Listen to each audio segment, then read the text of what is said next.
우리 같이 하나님 말씀 보도록 하겠습니다. 하나님 말씀은 출애굽기 1장 1절에서 14절까지의 말씀입니다. 출애굽기 1장 1절에서 14절까지의 말씀 우리 함께 읽도록 하겠습니다. 야곱과 함께 각각 자기 가족을 데리고 애굽에 이른 이스라엘 아들들의 이름은 이러하니 르우벤과 시므온과 레위와 유다와 이사갈과 스불론과 베냐민과 단과 납달리와 갓과 아세리요. 야곱의 어리에서 낳은 사람이 모두 70이요 요셉은 애굽에 있었더라. 요셉과 그의 모든 형제와 그 시대의 사람은 다 죽었고 이스라엘 자손은 생육하고 불어나 번성하고 매우 강하여 온 땅에 가득하게 되었더라. 요셉을 알지 못하는 새 왕이 일어나 애굽을 다스리더니 그가 그 백성에게 이르되 이 백성 이스라엘 자손이 우리보다 많고 강하도다. 자, 우리가 그들에게 대하여 지혜를 하자. 두렵건대 그들에게 더 많게 되면 전쟁이 일어날 때 우리 대적과 합하여 우리와 싸우고 이 땅에서 나갈까 하노라. 감독들을 그들 위에 세우고 그들에게 무거운 짐을 쥐워 괴롭게 하여 그들에게 바로를 위하여 국고성과 비돔과 람셋을 건축하게 하니라. 그러나 학대를 받을수록 더욱 번성하여 퍼져나가니 애굽 사람이 이스라엘 자손으로 말미암아 근심하여 이스라엘 자손에게 이를 엄하게 시켜 어려운 노동으로 그들의 생활을 괴롭게 하니 곧 흙 이기기와 벽돌 굽기와 농사의 여러 가지 일이라. 그 시키는 일이 모두 엄하였더라. 아멘. 우리가 고난 중에 있을 때, 어려운 상황에 처하게 될 때 우리는 하나님의 그 부재하심을 느낄 때가 있습니다. 마치 하나님께서 내 곁에 계시지 않는 것처럼 느껴지는 것입니다. 내가 이렇게 어려움을 겪고 있는데 하나님은 어디 계시지? 하나님께서 나를 지켜주시고 보호하시는 분이신데 왜 나를 지금 고난 가운데 내버려 두시는 것이지? 하나님이 정말 내 곁에 계시는 것인지를 의심을 하게 됩니다. 그러다가 이러한 의심들은 하나님을 원망하는 마음으로 바뀝니다. 어떻게 하나님이 나한테 이러실 수 있을지? 내가 이렇게 힘들고 괴로운데 하나님은 뭐하고 계시는 걸까? 라고 말이죠. 그런데 정말 더 괴로운 것은 우리가 고난 중에 하나님께 부르짖고 도와주시라고 또 해결해 주시라고 기도하는데도 하나님께서는 한마디 말씀조차 해주시지 않는다는 것입니다. 네가 죄를 지었으니 나는 더 이상 너와 함께 할 수 없다 라든지 아니면 지금 네가 견뎌야 할 때이니까 한 2주 정도만 버티면 내가 그때 너를 도와주겠다. 너의 문제를 해결해 주겠다 라는 그런 말씀을 해주신다면 우리가 고난을 견디기가 참 수월할 것 같은데 하나님은 어떻게 하십니까? 대부분 침묵하십니다. 특히 시편을 보면 하나님을 향한 절절하게 울부짖는 구절들이 참 많이 있습니다. 한 예로 시편 22편 2절에 보면 시인은 이렇게 고백하고 있는데요. 내 하나님이여 내가 낮에도 부르짖고 밤에도 잠잠하지 아니하오나 응답하지 아니하시나이다. 아멘. 침묵하시는 하나님을 향한 시인의 그 답답함이 느껴지십니까? 오늘 말씀에서 이스라엘 민족이 딱 이와 같은 심정이었을 것입니다.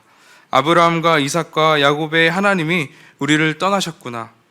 여호와께서 더 이상 우리를 돌보시지 않으시구나 라고 생각했을 것입니다. 애굽에 정착하게 된 야곱의 가족들은 요셉과 바로왕의 도움으로 애굽 땅에서 평안한 삶을 누리게 됩니다. 그리고 하나님께 큰 복을 받게 되는데요.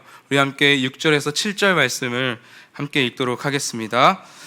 요셉과 그의 모든 형제와 그 시대의 사람은 다 죽었고 이스라엘 자손은 생육하고 불어나 번성하고 매우 강하여 온 땅에 가득하게 되었더라. 아멘. 요셉과 가나안 땅에서 애굽으로 이주했던 그 형제들과 또 그 시대의 사람들이 죽었다고 성경은 말합니다. 요셉의 형제들이 애굽에 오고 죽기까지 어느 정도의 시간이 흘렀다라는 것을 의미하고 있습니다. 그런데 이스라엘 자손, 즉 야곱의 자손들에게 변화가 생겼는데요. 그것은 생육하고 불어나서 번성했을 뿐만 아니라 매우 강해져 애굽 온 땅에 가득하게 되었다라는 것입니다. 70명이었던 야곱의 가족들이 시간이 지나면서 번성해지고 매우 강해져서 애굽 땅에 가득할 정도로 큰 민족을 이루었다라는 것이죠. 여기서 우리는 창세기에서 하나님께서 아브라함과 이삭과 야곱에게 했던 그 약속들을 떠올려 보아야 합니다.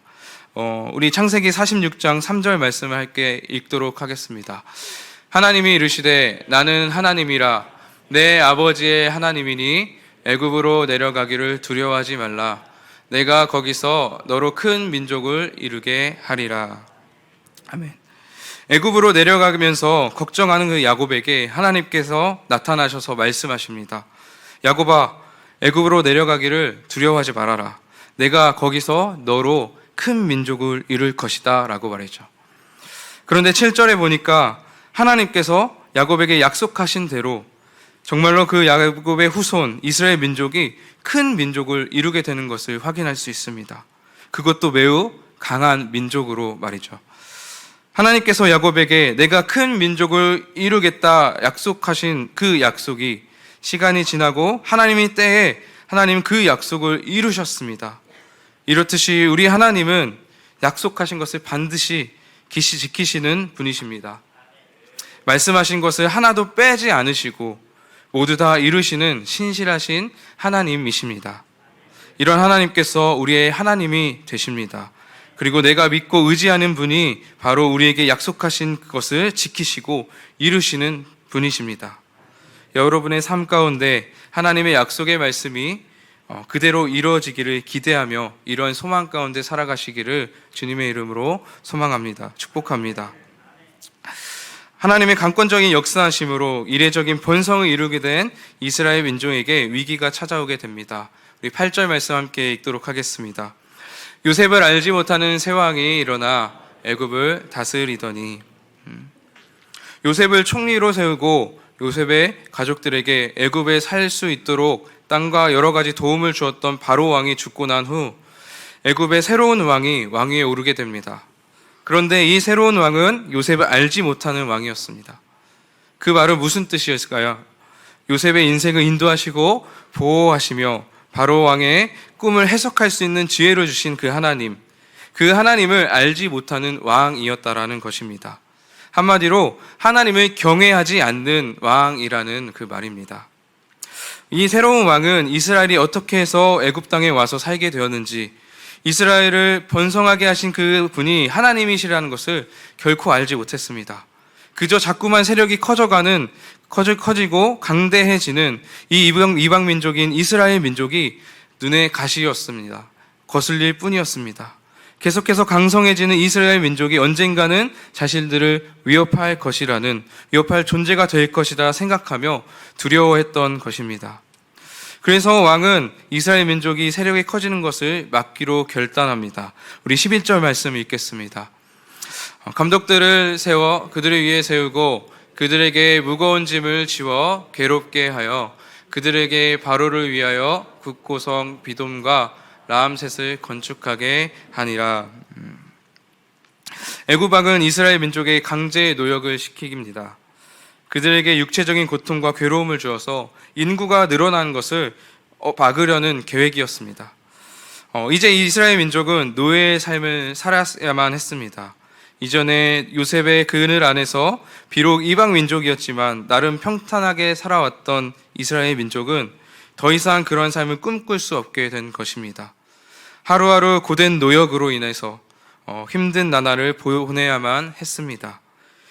뜨거운 태양 안에서 제대로 된 휴식도 보장받지 못한 채 무거운 짐을 나르고 벽돌을 만들고 흙을 이기는 등 하루 24시간이 모자라는 그런 삶을 살아가게 된 것입니다. 또한 그것들 뿐만이 아니라 그들은 농사의 여러 가지 일들을 감당하면서 정말 성경에서 학대라고 말했듯이 정말 학대받는 그런 삶을 이스라엘 민족은 살게 된 것입니다. 이러한 환경 속에서 고통과 고난의 삶 가운데서 과연 이스라엘 백성들은 하나님을 바라볼 수 있었을까요? 아마 성경에는 나와 있지 않았지만 서두에서 말한 것과 같이 하나님을 원망하진 않았을까요? 하나님 어디 계십니까? 정녕 하나님께서 우리를 떠나신 겁니까? 이렇게 울부짖으며 하나님이 자신들을 버리시고 떠났다고 단념해 버린 채 모든 것을 포기해 버리진 않았을까요? 어느 누구도 이스라엘 민족이 당하는 이 고난을 보면서 여호와 하나님께서 이스라엘 민족과 함께하고 계신다라고 차마 말하지 못했을 것입니다. 하지만 모두의 예상과는 다르게 하나님이 여전히 이스라엘 민족과 함께 하셨습니다. 우리 12절 말씀 읽겠습니다. 그러나 학대를 받을수록 더욱 번성하여 퍼져가니 애굽 사람이 이스라엘 자손으로 말미암아 근심하여. 아멘. 애굽의 새로운 왕의 바램과는 달리 이스라엘 자손들은 학대를 받으면 받을수록 더욱 번성하여 애굽 전역에 퍼져나갔습니다. 이러한 일들이 상식적으로 말이 되는 일일까요? 학대를 받으면 받을수록 이스라엘 민족의 수가 더욱 줄어들고 약해져 갔더라가 우리의 생각과 정말 맞는 그런 상식적인 그런 현상이었을 것입니다. 학대를 하는데 더욱더 번성해 간다는 그 말씀이 우리는 상식적으로 우리의 생각으로는 도무지 이해가 안 되는 일입니다. 정말로 우리의 이성으로는 말이 안 되고 이해가 되지 않는 그런 일들이죠. 하나님이 하셨다라는 말 말고는 설명이 안 되는 그런 역사입니다. 이스라엘이 고난 중에 있을 때, 애굽의 학대로 고통 가운데 있을 때 하나님은 그들 가운데 계셨습니다. 내가 너를 통해 큰 민족을 이루겠다라는 이 약속의 말씀을 그들 가운데 함께 계셔서 그 약속을 이루고 계셨습니다. 이처럼 하나님의 일하심은 세상의 어떤 것으로도 어느 누구도 막을 수 없습니다. 설령 고난이 찾아온다 하더라도 이 세상의 어떠한 고난과 문제도 우리를 위한 하나님의 일하심을 결코 막을 수 없습니다.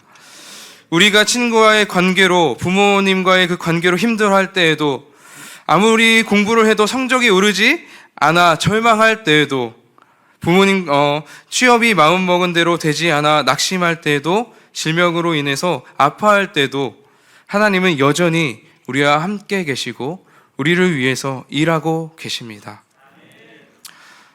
지금으로부터 약 3년 전 코로나라는 재앙이 우리에게 찾아왔습니다.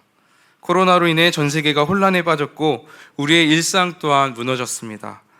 무엇보다도 모이기에 힘써야 하는 교회는 교회의 정체성을 잃어버릴 위기를 직면하게 된 것입니다.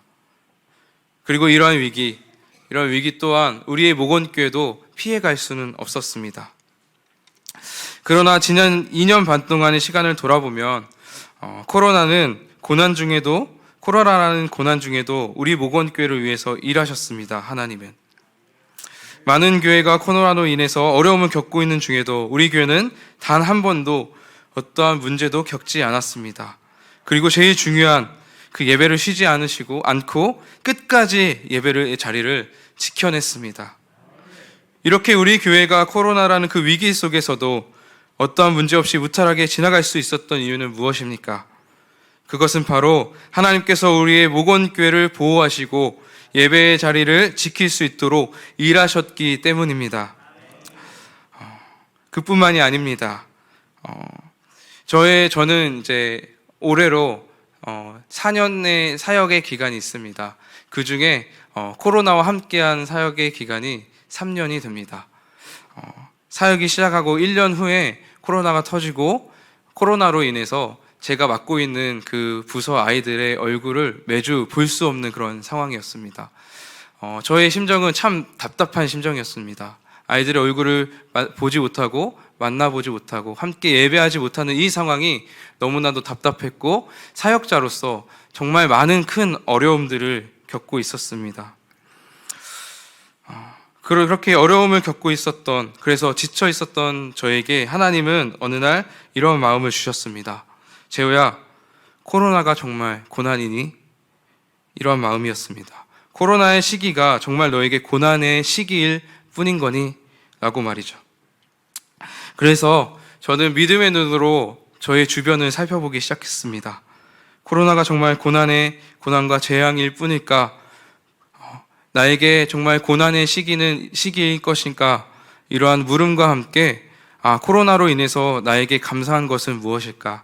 코로나로 인해서 더 나아진 것은 없을까? 이렇게 주변을 돌아보게 된 것이죠. 그러다 보다가 코로나 가운데서도 일하시는 그 하나님을 발견하게 되었습니다. 많은 것들을 발견하게 되었는데요. 그중 큰 변화는 교회 사역이 온라인 사역으로 확장되었다라는 사실이었습니다. 코로나 이전에는 특별히 유튜브라는 채널에는 그다지 교육적이고 기독교적인 내용의 영상 콘텐츠들이 많지 않았습니다. 그런데 코로나 시대가 오고 난 후부터 유튜브 채널에는 기독교 관련 영상 콘텐츠들이 기하급수적으로 늘어나기 시작했습니다.